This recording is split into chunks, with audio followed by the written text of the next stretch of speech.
At Madison Square Garden Training Center, the Knicks hit the floor for a late afternoon practice prior to jumping on the plane for a 5.5-hour flight to London. We got a lot of work in, and we got up and down the court quite a bit today. It felt good to be back out there, trying to get into, 3/4 of a practice. I want to, get out there in London, especially and play. But I still got a couple more days to, finish off my program and, see where I'm at. Regardless of our individual circumstances right now, we still, we have to go out there still with a sense of pride about what our purpose is for being there. We think about not just the NBA, but the game of basketball itself, where it's gone and where it's come in 18 or 19 years is, it's pretty remarkable. To expand the game of basketball to an international level is always the main objective, not only for the NBA or for the New York Knicks, but also for individual players. Just hours after arriving in London, the Knicks gathered at Ethos Imperial College for a team practice in preparation for the Thursday showdown against the Bucks. Guys are pretty confused about which day it is, and we just left New York and we just ended practice before we took off. So we'll get some work in, but not too crazy. New York was hopeful its two stars would return to action as optimism was high for Carmelo Anthony and Amari Stoudemire. Should have a good day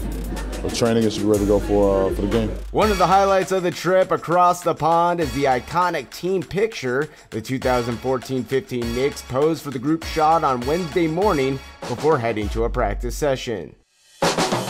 It's a work trip, but obviously for the NBA as a whole, and even for our team and our organization, it's kind of a promotional type of game. So there'll be events and clinics and things that the players and coaches have to participate in. So we'll do those things. Guys will get a chance to see some of London and some of England.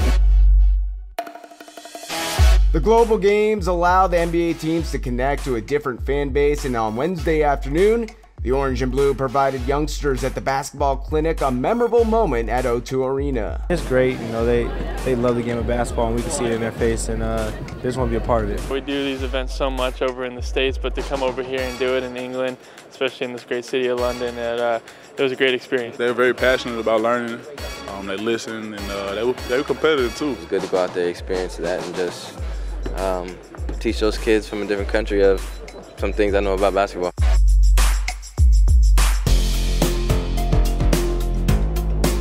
A lot of excitement, a lot of energy, surrounding this game, surrounding the game here in London.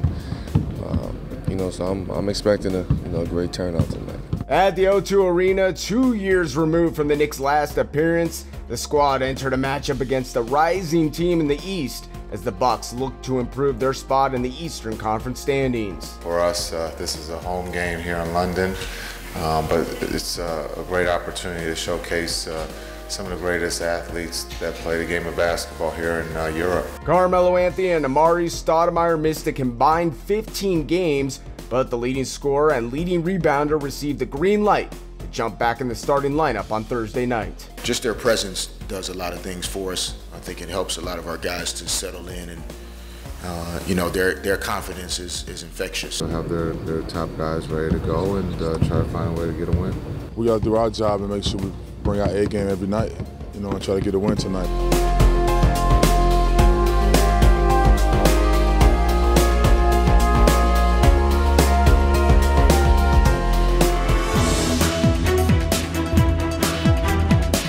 The Bucks raced out to a sizable lead in the first quarter, dazzling the London crowd as Giannis Antetokounmpo scored 9 early points. We got off to a slow start. They got off to a 14-0 run to start the game, which is something that we definitely don't want to happen. Just the adrenaline, just the excitement of the whole game and the atmosphere kind of just got to us early, and then once we settled down, we pretty much played them even the rest of the game. Carmelo Anthony regained his shooting touch in the second frame by posting 13 points in the quarter and 17 in the half. I wasn't expecting to be, 14-0 at the beginning of the game, so that was kind of caught me by surprise. The Bucks continued to apply pressure on the open floor, and some sharp shooting from O.J. Mayo in the second half pushed Milwaukee to a big advantage down the stretch. We've played this team 4 times now so far this season, once in the preseason, and they're just better than us. They match up better, they're more athletic, they're faster, and they showed it again tonight. Melo scored 25 on 58% shooting from the floor in his return,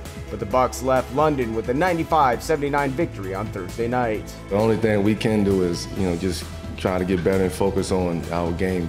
I think we played Monday. We've been saying it all season, just kind of keep working at it, keep chiming away, keep trying to improve. And so if we just keep that in mind, then we should be okay.